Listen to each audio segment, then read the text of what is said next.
అనుదినమన్న శ్రోతలకు మన ప్రభువును రక్షకుడై ఉన్న యేసుక్రీస్తు సరిసాటి లేని మహా గొప్ప పరిశుద్ధమైన నామం నందు శుభములు.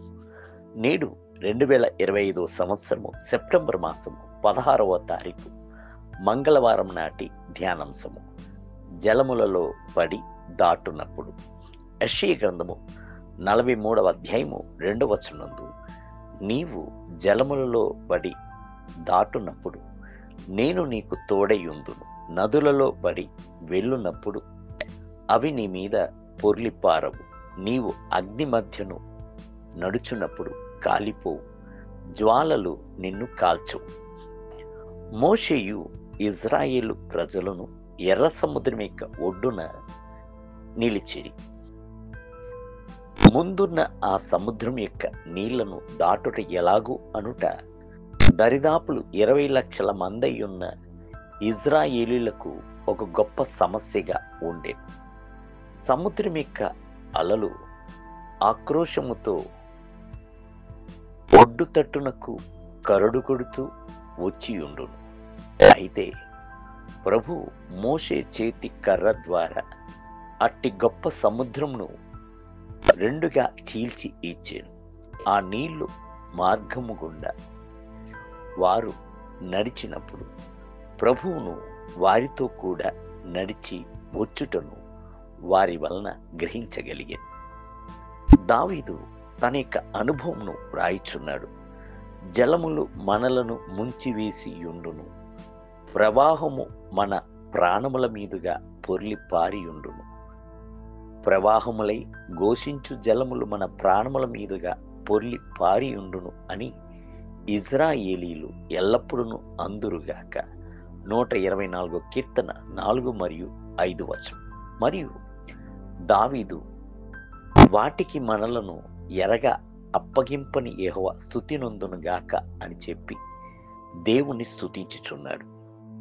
ఇజ్రాయేలు జనులు ఒక సమయమున యోర్దాను నదిని దాటవలసిందై ఉండేను. యోర్దాను నదిలో కోతకాలమునందు వరద పొంగు గట్లపై పొర్లి పారును.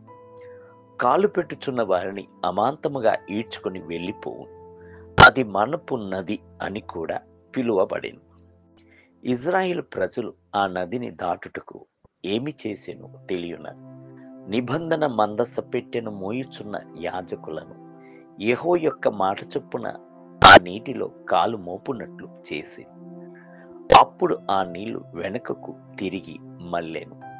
ఆ నీళ్లు వెనుకకు తిరిగి మళ్ళీ ఏకరాశిగా నిలబడి ఉన్న దృశ్యమును మనోనేత్రములతో చూడుడి. నేడు ఉపద్రవములను నిందలు వంటివి మీ యొక్క జీవితం నందు అల్లలాడుచున్నదా? బైబిల్ గ్రంథము సెలవిచ్చుచున్నది, ప్రభువు నీకు క్లేశన్న పానములను ఇచ్చును, ఇక మీదట ఎన్నడను నీ బోధకులు దాగి ఉండరు. నీవు కనులారా నీ బోధకులను చూచెదవు.